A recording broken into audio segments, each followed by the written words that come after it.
Hello, and we are live. And today I am speaking with Coach Bronson. Hello. Hey, how are you, Leah? Nice to meet you. Nice to meet you too. I'm so glad we could finally do this since we've been talking about it for a couple months. Mhm. And there you go. Now I'm settled You're and we are settled. able You're all good to to. go. I'm good to go. Okay, cool. So I wanted to find out, how did you first become a coach? Why did you want to do Yeah. that? It started as I was nearing the what I thought was the end of my IT career. I kind of in the back of my mind, I've always been interested in fitness and had this idea that one day I would own a gym. And I was coming up on 20 years. I've been in IT since the mid 90s, so I've been doing IT for a long Oh, time. wow. And I was coming up on about 20 years being IT. It's like, hey, the the the the sunset of this career. What am I going to do next? Where am I going to go? What's going to happen? And it was around the same time that I had started, you know, changing my life and trying to improve my health and fitness and learn more about the whole process of what quality of life is and living better and feeling better and increasing my longevity and all those different things. So I found in that process of deciding I needed to improve my own health, I started with fitness. I found CrossFit. I joined a CrossFit gym, fell in love with it, learned ton of a ton of things that were different than what I thought fitness was all about. I thought fitness was Mm. all about muscles and getting cut and six pack and all these things. And I realized fitness is really just how we improve how our body works. And it's about how do we live better and increase our freedom. And those realizations, the community that I had, the things that I was realizing I could do day to day just really got me passionate about this whole concept of health and fitness. So I got trained as a coach. I got certified as a CrossFit coach, started Wow. coaching, started interning. And then a year or two into that, I opened up a gym um, Hmm. and ran a gym. I owned a CrossFit gym for about 6 years. And that's where a whole bunch of things happened. Okay. So Well, I got into really great shape, and then because I hadn't really addressed my nutrition, I started gaining fat again. I started having injuries that just didn't seem to mm. go away. I had urgent bowels. I had epic, world-renowned gut issues, Oh, wow. and they were getting worse. They weren't getting better. My life was completely run by my proximity to or my ability to identify the location of a bathroom. The anxiety, the stress, Wow. all of those things were just, uh, it was just absolutely incredible. And so while I owned the gym, I went through from the process of being very unfit to be very fit, but also still out of health. Mhm. And I say that because I want people to understand that there's a difference between being out of shape and being out of health. Okay. You can be in shape and not healthy, Sure. right? So Sure. we see it all the time.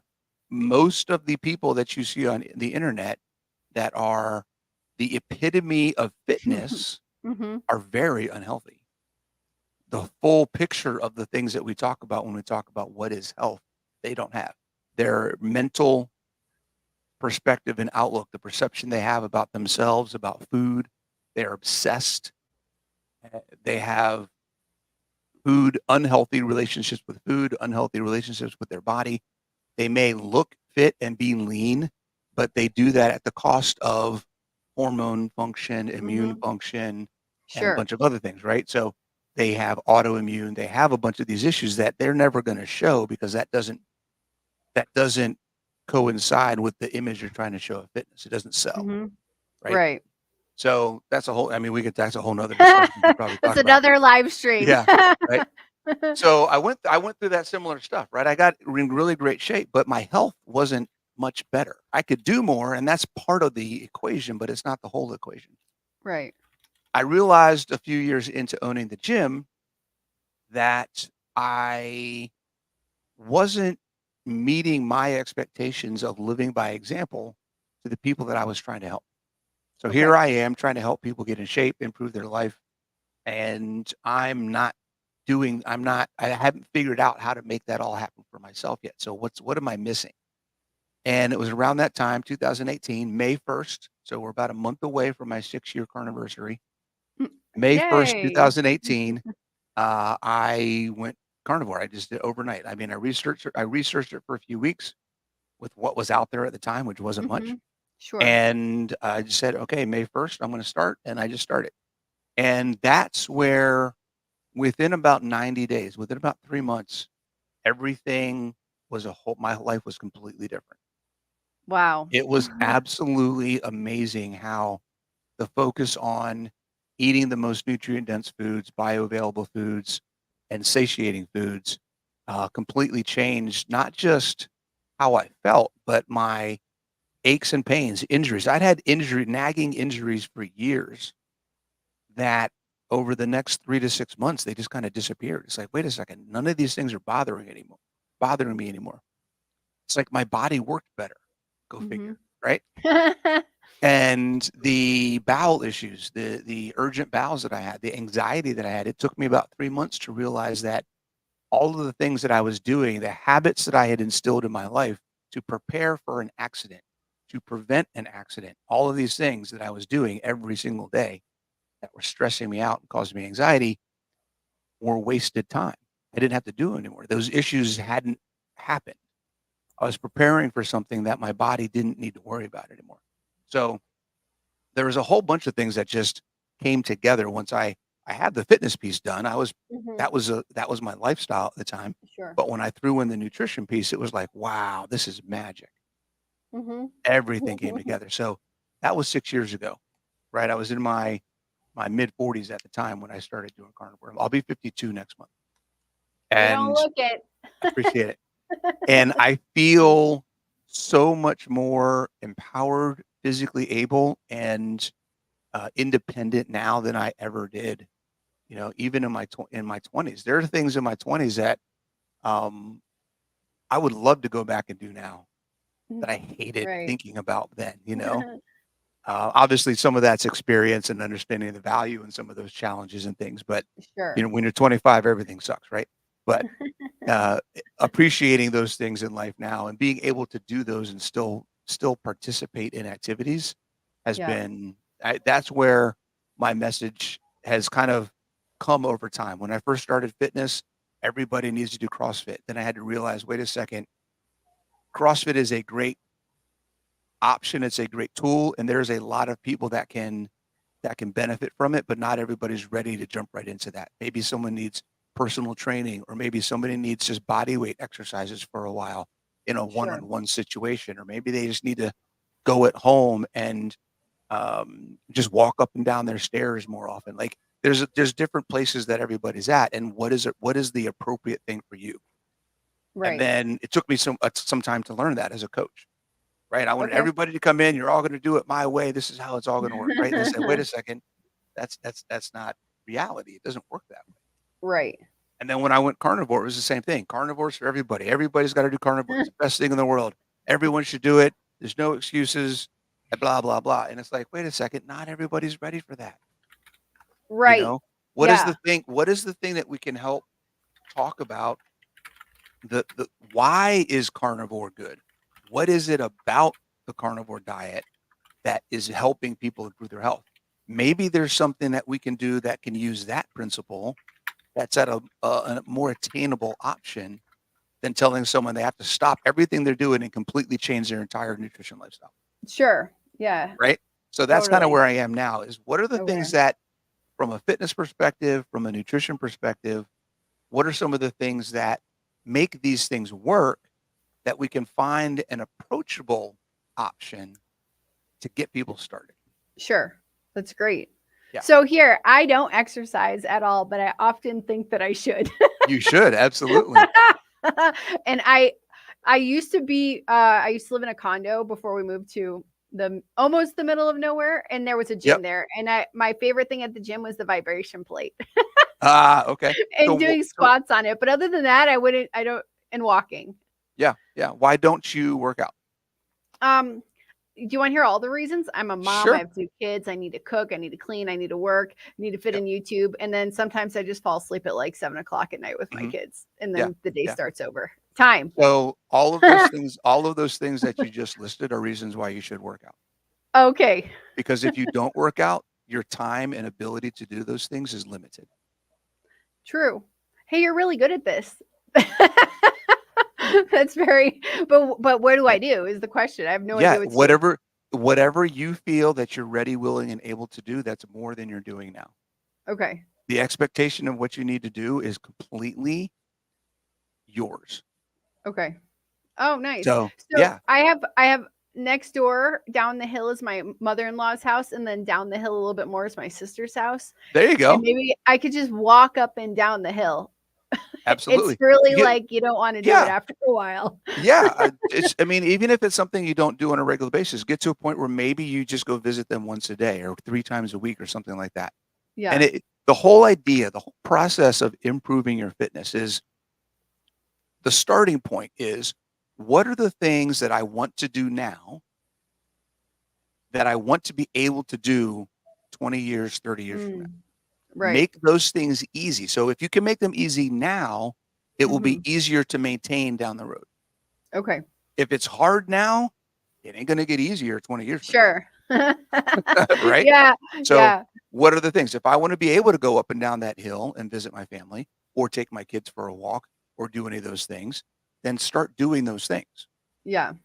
Okay, And that can be your that's fitness. There's great. nothing that says you have to go to the gym. There's nothing that says you have to lift weights.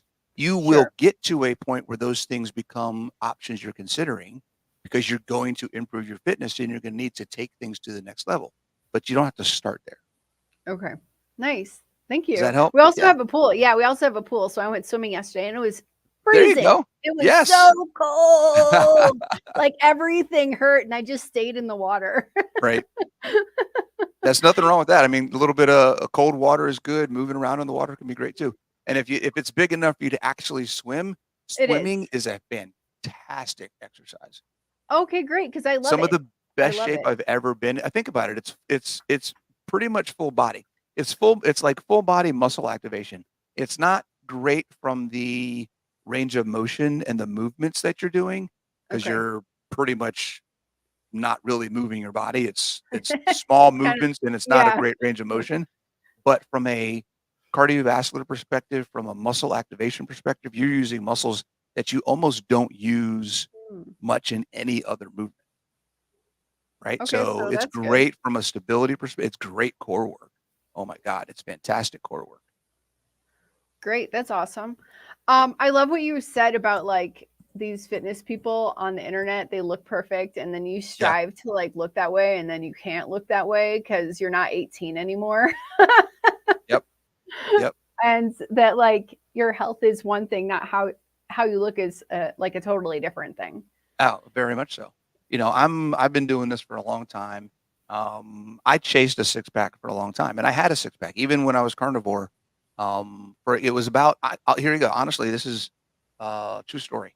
It's been about a year. It's been almost a year since I stopped trying to be super lean.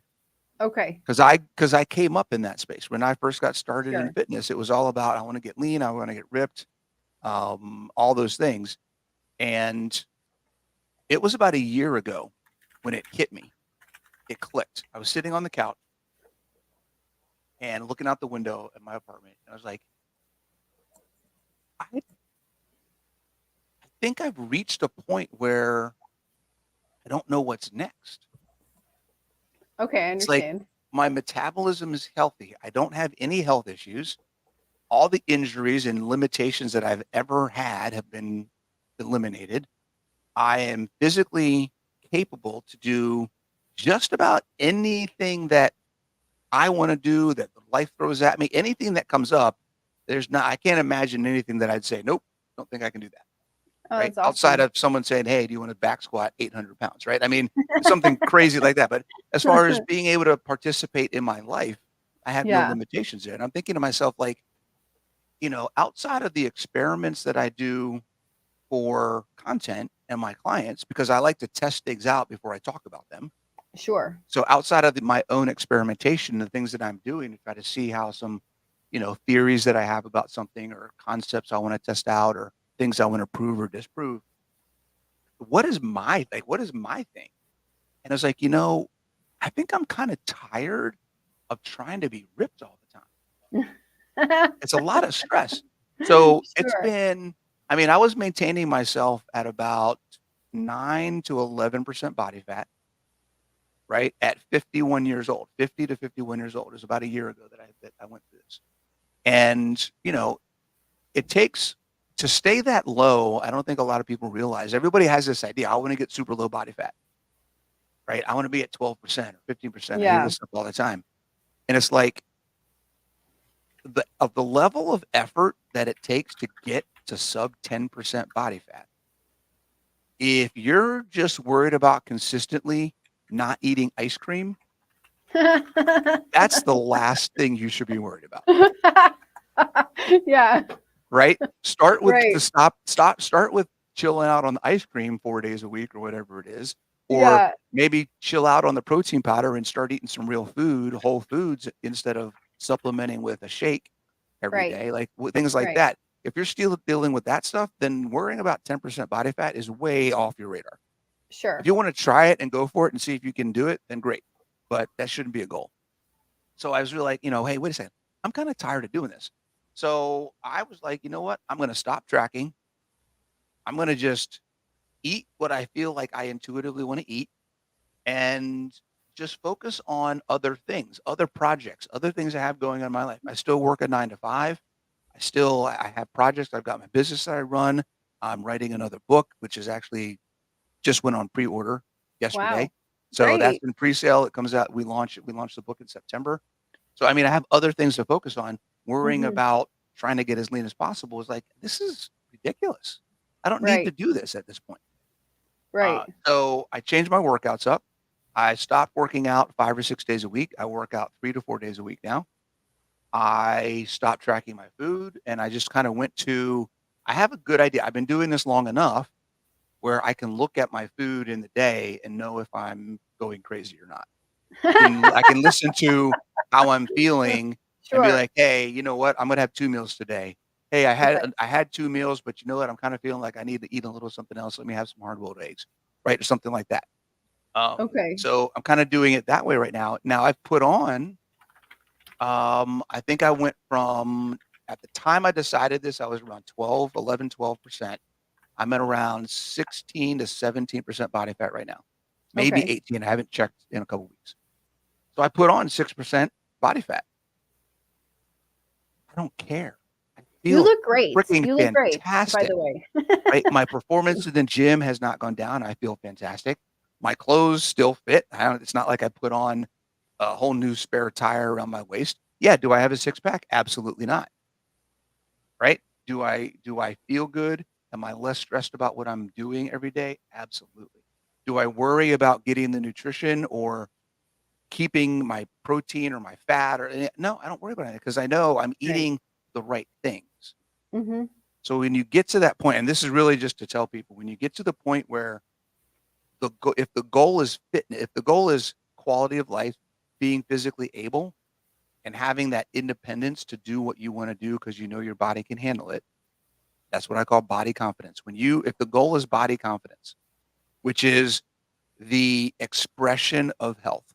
If you're Mhm. healthy, then you can be confident in your body, Right. right? If that's your goal and you get there, it's so easy to maintain it. Right. Yeah, that makes It's so sense. much easier to maintain it. I love that because I have been trying to lose this other 30 pounds for like a long time. And today I was like, you know what? I'm going to start eating 3 meals a day again. I don't Mm. care. Uh, cause, cause sometimes I'll just eat and I'm like, I don't realize actually how hungry I am because I'm trying to Mm. fast or whatever. And I'm not losing any weight for Yep. months and I don't Yeah. care because I feel better.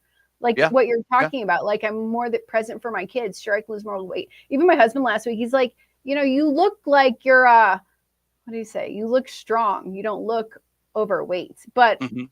I do consider myself that. And that's Yeah. Well, a women image problem. it is, and it isn't as well. So there's the reality that excess body fat indicates a metabolic dysfunction, Right. whether it's what you're eating, how much you're eating, what you're physically doing or not doing. So You could think about this, Lee. You could theoretically, I don't know any of your details. It's not like we've gone Sure. over any of your stuff, Sure. but Yeah. you could, just by you walking up and down that hill once a Right. day, every day, you could kick some things into motion in your body and how your metabolism functions that will start killing that body fat like crazy. Okay. Great. I'll do Just that. that I mean, one I have thing, to just go to the doing that school one every day. thing. I Yeah, have to just that drop the kids one off thing. at school. Yeah, So we go down the hill, and I noticed after a week, oh, this is a lot easier. exactly. Now, when It's it gets really easier, sweet. It's now you do it really 2 sweet. times, Yeah. There you right? go. Yeah, There's exactly. a way to take it to that next level so that you kind of Sure. keep that progress going. And then Sure. as you're doing that, you're building muscle. When you build muscle, now your body will start performing better even when you're not specifically doing exercise. Mm.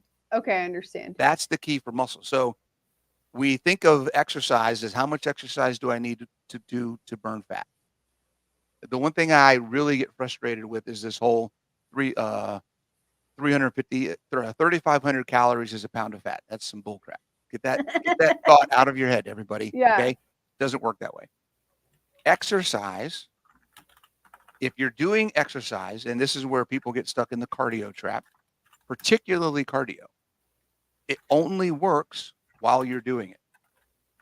So when it starts working, Oh. guess what? Your body gets better at burning fuel. So the Mhm. longer you do it, the more often you do it, the more frequently you do it, the less you actually burn while you're doing it. So you have to go Mm. longer and longer and Mhm. longer. Literally, you will get to the point where you have to be at the gym for 4 hours after a year or 8 months of doing something, right? You got to be at the gym for 4 hours on the Yeah. treadmill to lose the same amount of fat that you did in an hour a year ago Sure. because your body it just doesn't want to do it. So what happens if you are thinking about cardio, you're going to hit a wall. If you're Okay. using exercise to lose fat, we don't want to look at it that way.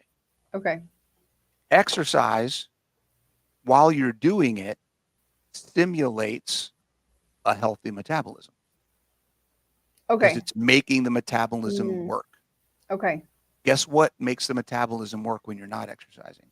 What is the one organ in our body that drives all metabolic function? Oh, wow. I have no idea. Your heart? Muscle. Muscle? Oh, man. Think about it. Muscle moves everything. When you smile, it's muscle. When your heart pumps, it's muscle. It's muscle. When you breathe, it's muscle. Everything in your Mhm. body that drives metabolism is muscle. The more muscle you have, the more energy you utilize, even when you're not specifically Mm. exercising. Okay. So Nice. the more you can build muscle, the more lean mass you have, the more muscle mass you have, the better your overall metabolic function is going to be. And you're going to see a lot of things happen that just will blow you out of the water. And here's the cool thing about it. Mhm. Not just when you're thinking about building muscle, guess what you're not thinking about? Losing What? fat, Oh, okay. That's right? great. I'm going to think That's about good to know. building muscle. What can I do to build muscle? Oh, guess what? If I build muscle, guess what's going to happen? I'm going to lose fat, even though I'm not trying to lose fat. I'm going to get healthier. I'm going to get stronger. I'm going to improve my immune system. I'm going to Mhm. improve my hormones because hormones interact with muscle. Muscle activation triggers hormone stimulation. There's a whole bunch of relationships there. And I'm going to improve my metabolic function as well at the same time as reduce my risk of injury, improve my recovery, right? There's so many more benefits to building muscle than trying to lose fat. Great. I will start concentrating on that then. I love it. Um, Let me know how it goes. I will. I will. I was thinking, so we live in this like funny looking little house. It's really cute actually, but it's nothing like Yeah. you would find in the US. In the living room, there's these two poles, like a pole dancer pole. They're not really for pole dancing. It's to hold up the ceiling, right? Okay. Yeah. Yeah. It's like part of the foundation. And my daughter, she's 5, and she's climbing up that thing every day. And she's Awesome. literally and then she's like going down like a fireman all day. The kids are just jumping and running and exercising, and they're just naturally doing that all day, running down to see their You grandma gotta find run a way up. to do it with them. Yeah, exactly. I don't know if I'm gonna be climbing that pole in the living room, but I should get up and down the stairs some more. But I just look at her body, and it's just like my 5-year-old more specifically than my 7-year-old. But it's like pure muscle. Not That's right. awesome. Do you get what I'm saying? Like Yeah. she Yeah. looks ripped for a 5-year-old. Hey, But nothing wrong with that. yeah, She's exactly. I have a question from Scott here. Okay. Uh, what are your thoughts on how this way of eating will impact asthma? I don't know specifically about asthma from a mechanism perspective or the biology, how it impacts. I do know that in my experience, through clients I've worked with, as well as talking with other coaches and about their clients and things like that, that people that have gone to a whole foods animal based nutrition protocol have definitely seen improvements in that. In general, there's an inflammatory issue from whatever it may be, that removing that from the diet makes all the difference. And that's really the big key to being able to go to a carnivore or animal-based diet is understanding that it's not necessarily what you're putting in, it's what you're taking out. So there's probably something in Yeah. your life, and it may not be nutrition, it may be environmental, it may be something else that you could look at. But I know, I had an issue for years with activity-induced asthma. It didn't bother me as much as I got older, but whenever I got a cold prior to carnivore, whenever I got Mm, a cold or got sick or had any kind of um, I don't know, airway, whatever, it would be more than just the stuffy nose.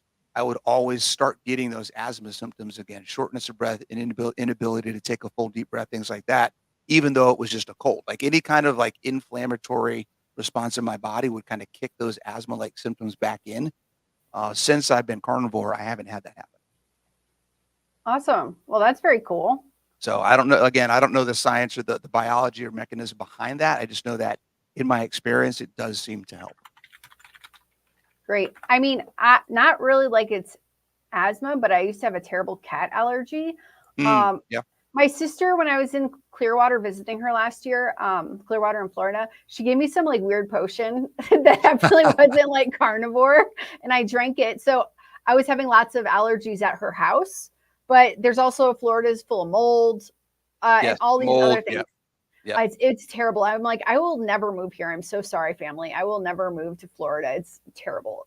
Mold, cats, dogs, chickens. So I tried this potion and it seemed to like put my allergies, like reduce them. I can't imagine that that's helping me now. So I'm saying all that because we just got a cat, and I used to be terribly allergic to cats, and we got a cat for the kids.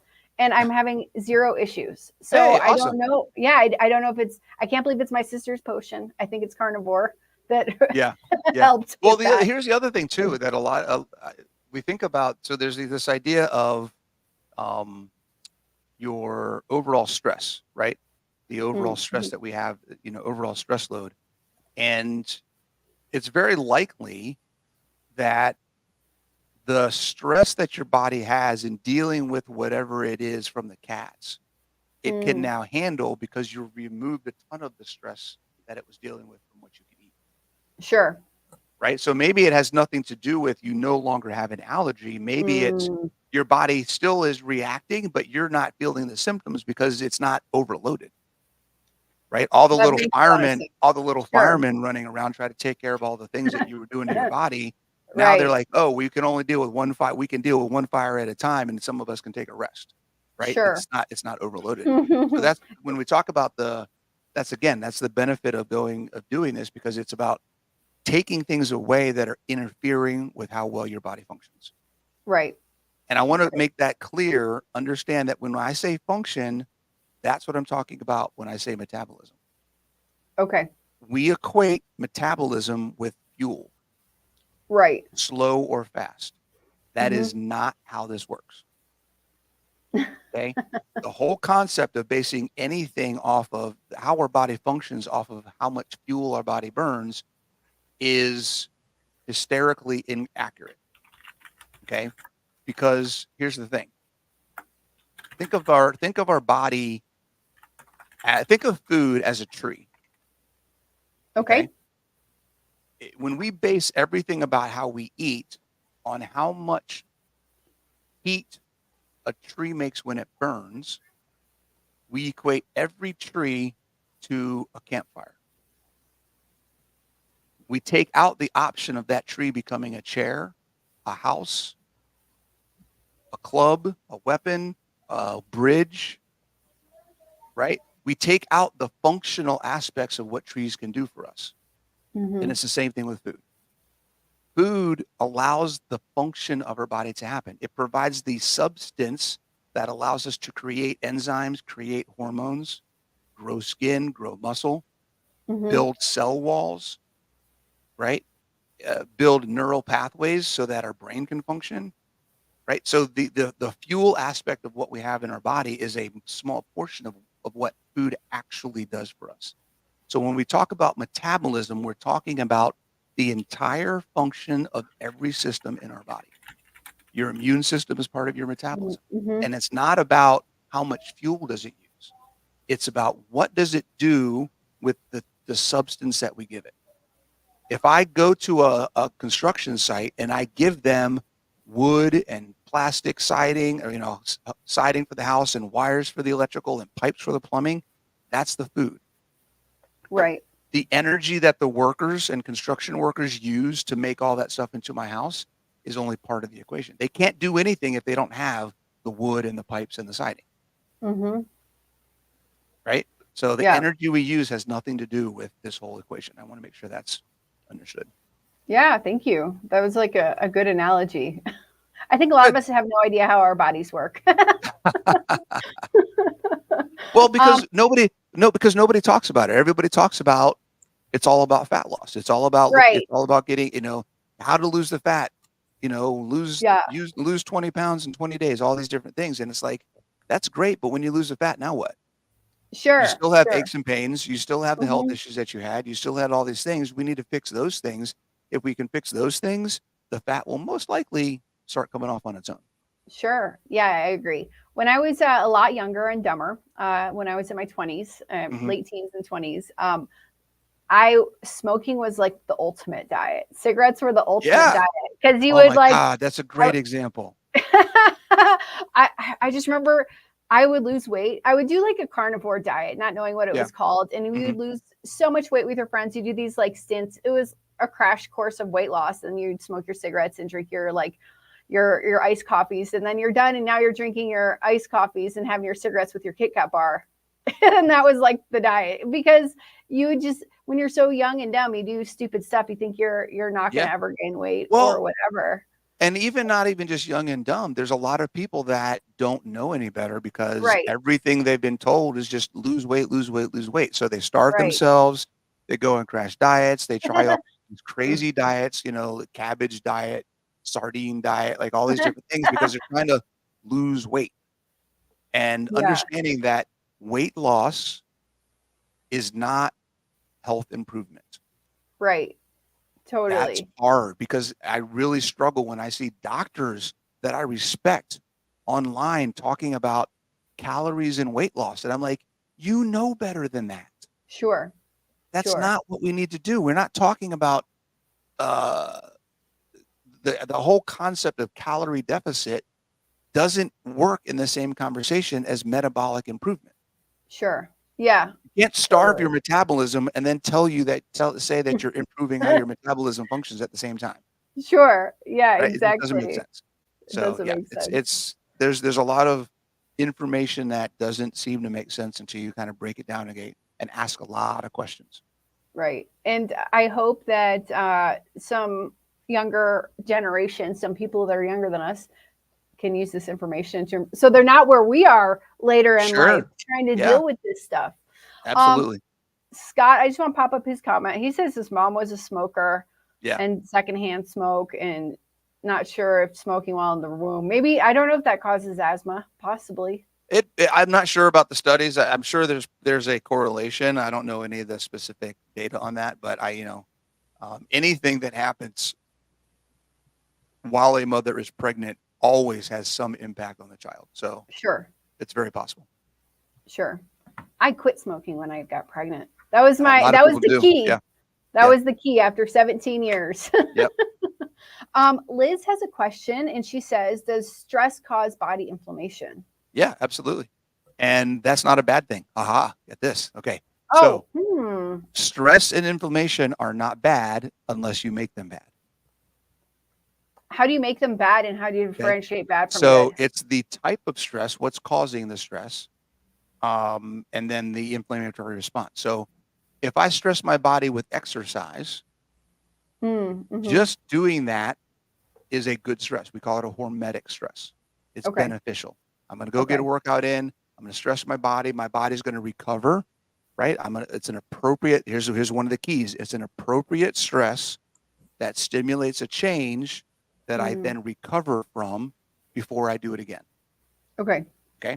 So that's one Before you do it example. again. Okay. So there's a couple pieces to that. Sure. So doing that in an unhealthy manner where we make the stress bad is I'm going to go work out at an intensity I'm not ready for. Mm-hmm. That's when you get hurt. Mm-hmm. Okay. I don't give myself time to recover. So then when I go do it again, I haven't recovered. So now the stress is added to a level of stress my body is still dealing with. Right. So Okay. then that Yeah. happens. That's where you get chronic fatigue, overtraining, Mhm. all that other kind of stuff. Right. So Okay.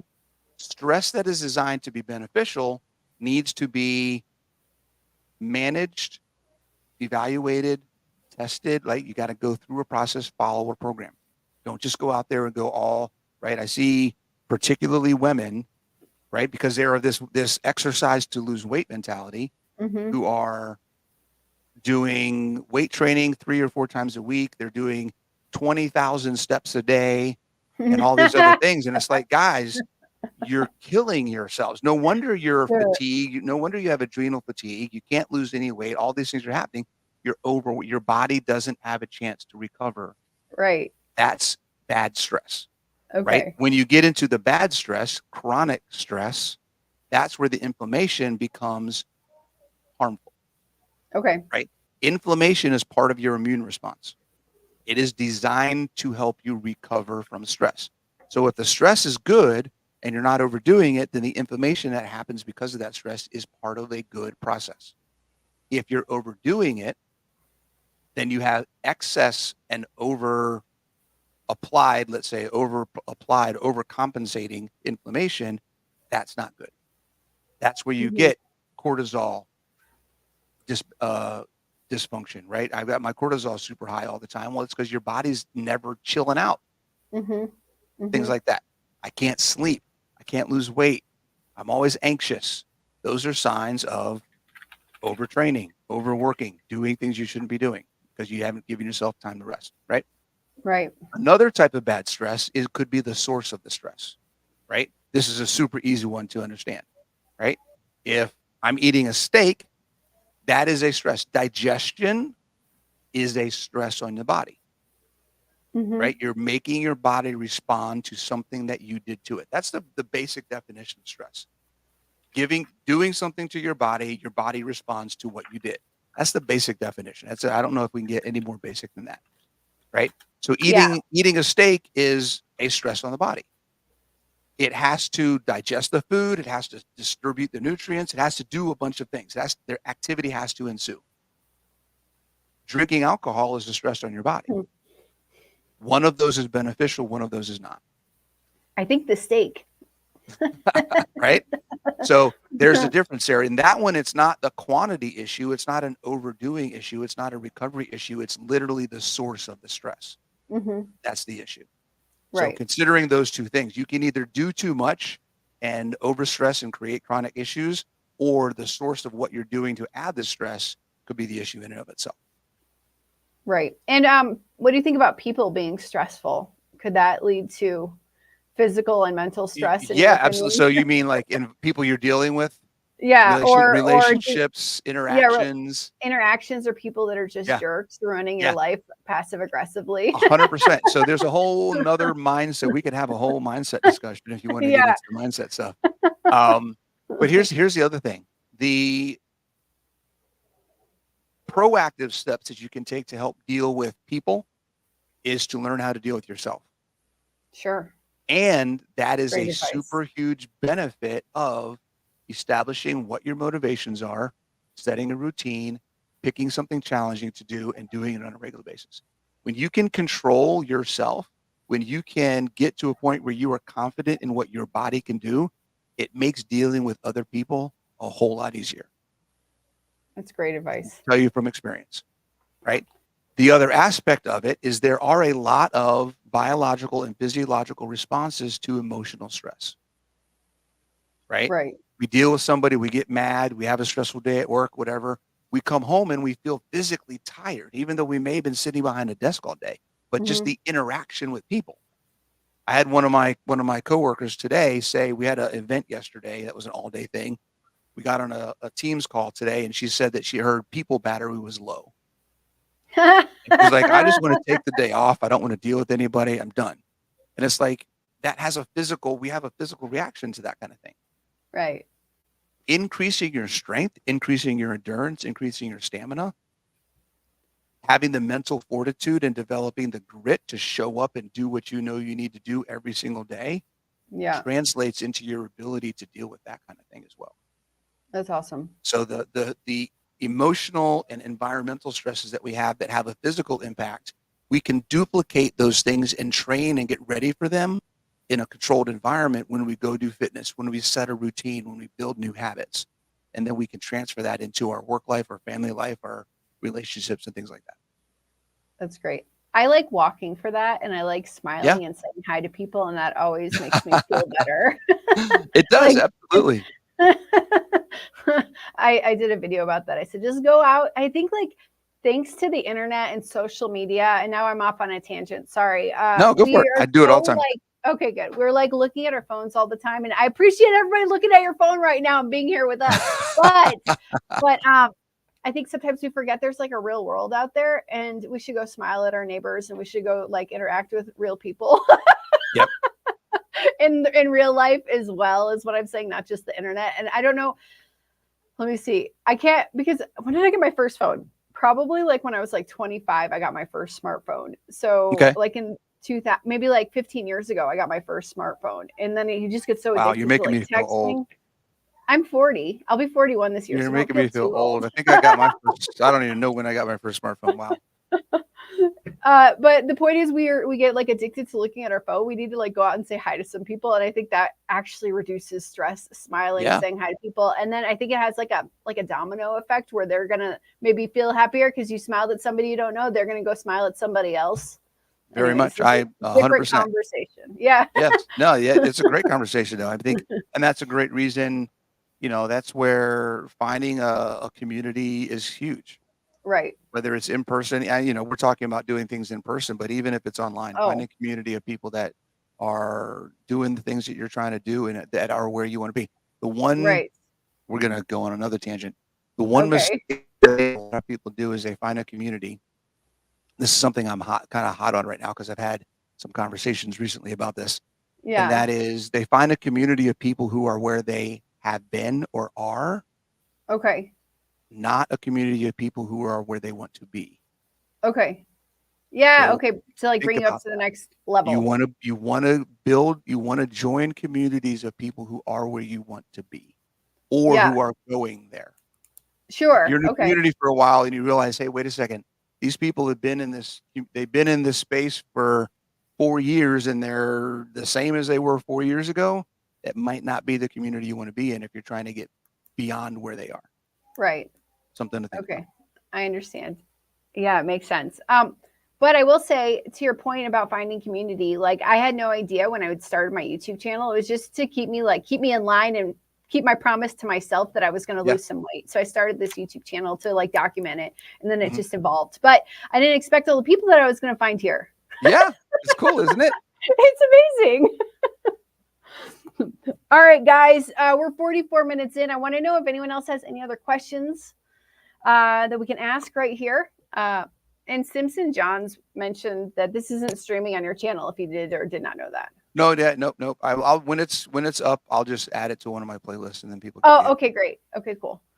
And Scott says he loves the carnivore community. Me too. Great people. Community. Yep, absolutely. Yeah. All right. Let me see. Do I have any other questions? Yeah, all right, here we go. So 5-year-old and 7-year-old, they eat meat, but I can't. Yeah. It's. I live in a Latin American country. They literally go down the hill and just eat rice. Rice and beans. They love it. I would say my idea for my kids is more like a Paul Saladino animal-based sort of way of eating because I don't So want them whatever you to want to like, do. I mean, it's yeah. whatever you want to do. As long as they're getting enough, I would say base it on the meat. Everything else comes second. Oh, okay. Yeah, exactly. Yeah. Exactly. I mean, we don't have ice cream in the house. We don't have, Yeah. I mean, our fridge looks pretty barren right now. Yeah. It's got some If you like, ever, yeah, if you're ever catching that, realizing, hey, wait a second, they're getting more of the other stuff than they are of meat. Like meat should be the highest percentage of what they're getting in every single day. Everything else can be like, yeah, if you want that, go ahead and get it, but you got to get this in first. sure. Okay, good. I like that. They Yep. they yeah. Oh, just recently my son Jacob, he's like, I don't want to eat any more meat. And I'm like, oh man, there's so many benefits to moving where we moved, but there's so much access to like the properly Latino foods, Right. like Now, lentils, isn't beans, I thought rice. I thought meat was pretty big in Colombia too, It though. is. It is. It Okay. is. Specifically, I'm gonna whisper. My family does not like red meat. My husband loves red meat, but I'm Yeah. talking about the others. The extended family. The extended family. Yeah. A person that's near us doesn't have her gallbladder, so she like cuts off all the fat on everything. And I'm like, no, give Yep. it to Yep. me. Don't give it to the dogs. Give it to Yeah. me. Yeah. Yeah. I mean, Um, does she know she can do oh, supplementation with bile? Okay, but she won't do it. oh, maybe I don't know. I should bring that up. I should bring Yeah. that up. People are set in their ways, and I want to talk to the people who want to talk about it. That's I totally get that. That's a whole nother thing. Another conversation. Yeah. Yeah. um, yeah. So, but no, they're really healthy. Here's something I always bring up. So my trip to the States in November was very hard for me. I brought two kids Hmm. by myself. My husband was handling things in the house here in Colombia. It was very stressful. And then Jacob's like, I've never eaten McDonald's. Can I have a Happy Meal? Okay, fine. But then it just kept going. And I Yeah. gained 15 pounds and it just was Yep. a disaster. By the way, Yep. I totally understand you don't fall off the wagon. You're literally driving that car. So I saw that video. Yeah.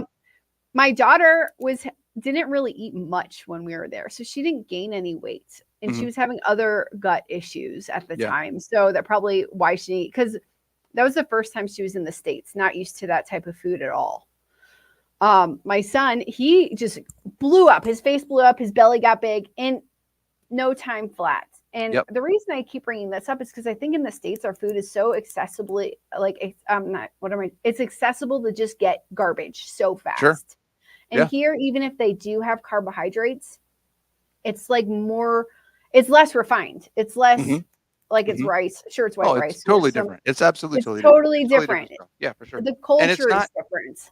And this is going to be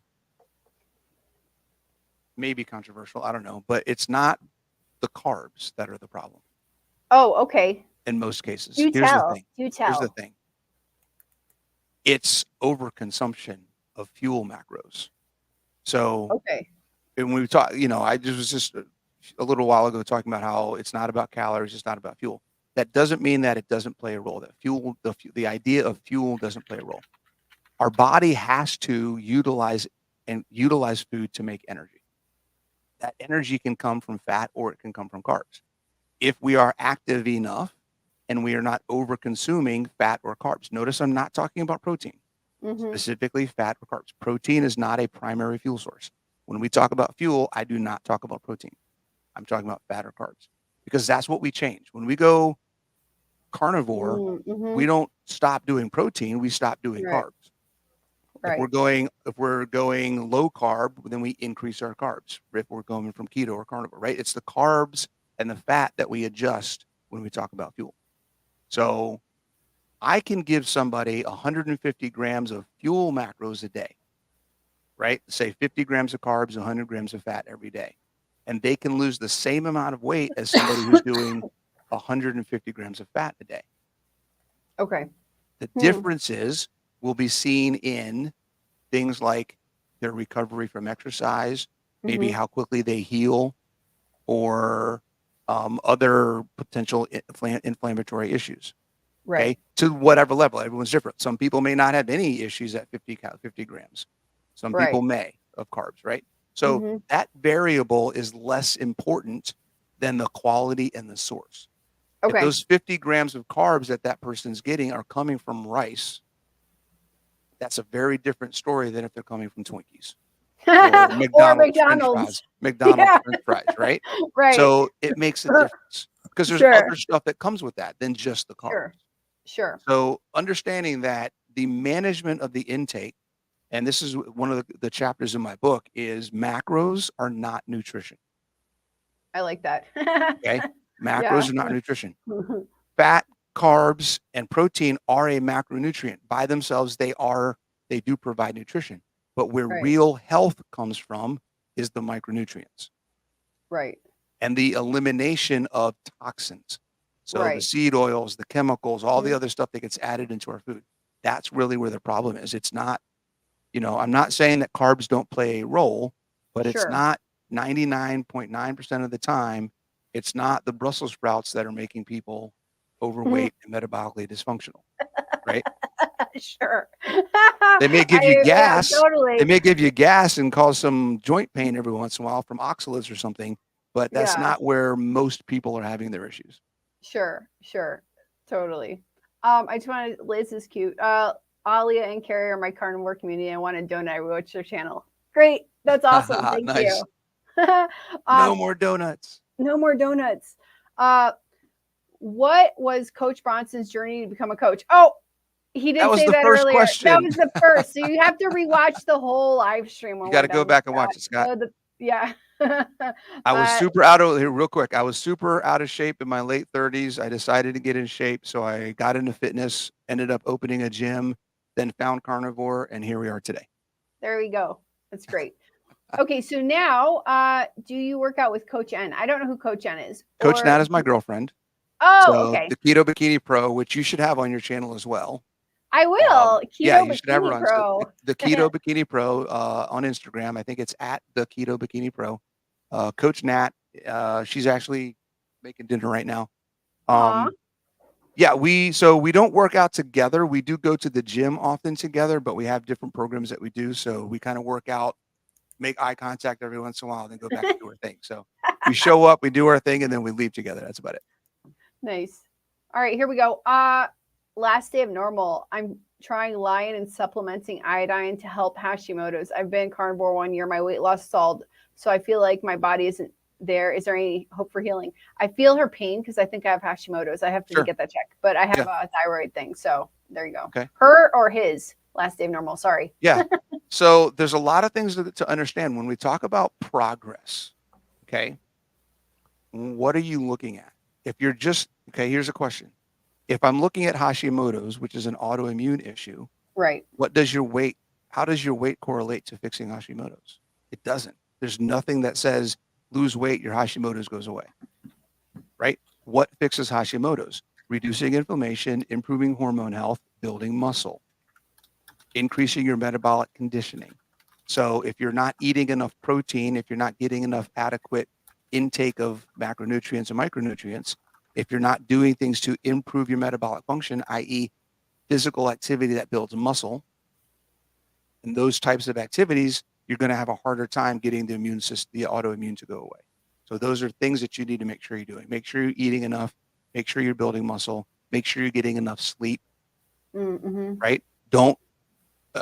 And when I say eat enough, I mean eat enough fat, eat enough protein. All of it matters. If you're one of the biggest mistakes I see people do is I have an autoimmune, so I'm going to increase my fat and decrease my protein. Biggest mistake you can possibly do. Okay. The fat that you eat and the protein that you eat have nothing to do with each other. Okay. Ratios of macros based on a calorie percentage is by default wrong because calories don't matter for metabolic health. They only matter for weight loss. If weight loss isn't going to fix your Hashimoto's, then your entire macro structure shouldn't be based on weight loss. It should be based on metabolic function, which will fix your Hashimoto's. What that means is your body needs a certain amount of protein, your body needs a certain amount of fat. Give it what it needs for both of them. They have nothing to do with each other. Right. Makes sense. So you So probably need more of both in many cases. I think so. I agree with that. Yeah. Like I said earlier, I'm going back to 3 meals a day. I don't care. I don't think I'm eating enough. I think that's part of the. I see most people. That's where most people a trap many people fall into. Yeah, I don't know. Cause then I read like these calculators. Okay, so I'm supposed to, if I want to get down to like 130, I need to eat 130 grams of this, 130 grams of that. And I'm like, that's like this much food. Yeah. So now, are you doing 100? You're doing 130 grams of the of quantity of food, or are you looking at the amount of protein? Oh, I don't even know how to calculate it. I'm just saying that's what I'm Okay. supposed to be Okay. eating to get down to my ideal weight. Yeah. I need Don't to even do don't even worry about your shooting for an ideal weight is the wrong way to go. right, So just thinking about right. what can I do physically, that's what I'm trying to do. I'm trying to improve my strength. I'm trying to improve what I can do every day, and then you'll see some big things happen. Good. And And John, the hill, the I see hill. you doing burpees, John. Let's see. Do we have anything else? Oh, yeah. There you go. All right, we got I think 5 more minutes. Okay. Or or if anyone has no more questions, we can call it a day. Call it a Yeah, I'm day. good. I appreciate you having me on very much. Yeah, thank I'll just you. end with letting everybody know Sure. that my book, I have a book coming out this year. It's called Body Confident. A lot of the stuff that we talked about today will be covered in the book, and it's basically just helping people understand these concepts of what it means to be on this journey and how to look at the information and figure out what's going to work best for you. Because everybody's at a different place. But if we understand the concepts of what makes success happen, then we can figure out how to take all the information that's out there and make it work for you. Right. So that's what the book is all about. It's called Body Confident. You can go on Amazon right now. The ebook is on pre-sale. So the pre-order is live. You can go to the website, bodyconfidentbook.com, and pre-order it. We're going to start publishing, printing in September, Labor Day Great. weekend. We're going to start. Nice. Awesome. Okay, we got one last day of normal, mind blown. It always comes down to exercise. I'm so not motivated to exercise, especially when it's cold outside. You don't go outside. She's trying to do yoga. And That's a we'll good take start. one last question. One last Shoot. question. As a tall fella, and he says 6'5", I have, I guess he says he needs 250 grams of protein. Is that right? I have no idea. I'm not sure how your height has to do with it, unless you're doing the centimeters method that I think Bart K recommends, which I think is after a certain height is kind of ridiculous. I would just say, I don't know how much you weigh, but if you can get a body composition scan, I would do at least 1 gram of protein per pound of lean mass. So if you have 120 pounds of lean mass, then 120 grams of protein. Another way to do it is if you have a goal weight. Again, I don't like to focus on goal weights, but a lot of people Mm-hmm. have a goal weight. If you have a goal weight, then just shoot for that as your protein intake. But 220 grams of protein a day is what I did when I was experimenting on high protein, doing CrossFit workouts 5 days a week. So I doubt, and I have about 170 pounds of lean mass. So yeah, so 200 pounds of lean mass. So you're 30% body fat, Scott, or higher. If you're higher than 30% body fat, then you have less than 200 pounds. So I would shoot for maybe 150 to start. 150 to 175 would be a good range. But I think 225 is way more than you need. You might start seeing some gut issues. You might start seeing some blood sugar issues with that much protein, things like that down the long term down the road. So, and again, here's the thing, guys. No matter what I recommend, no matter what anybody else online recommends, what you read recommends, then you got to understand it's all about experimentation, Mm-hmm. right? So, Scott, if you want to do 220, go for it. Have a blast. Do it for 6, 8, 12 weeks. See how you feel. See if it's making a difference. Then go to 200, go to 175, go to 150. See if you notice any change. If you're at 220 and you drop to 175 and you don't see any difference in anything, then you didn't need 220. Right. Right? So if you're not willing to experiment, then you're going to fall for a bunch of what everyone else tells you, and you're just going to go in a circle and not go anywhere. I love that. That's why I'm doing 3 meals a day. Thanks, Yep. everybody. Yep. It's your life, guys. You got to decide what you're going to try. Yeah, exactly. Okay, well, it's officially in a few seconds an hour, and I super appreciate that you were here with me today. Thank you so much. I I appreciate it. loved it. Yeah. Good, good, good. Maybe we can do it again. Yeah, for sure. And I will reach out to Coach Natalie. Natalie, Okay. right? I'll let her. Yep. I'll let her know that you're going to contact her. Okay, perfect. Okay. See you later, guys. Hasta luego.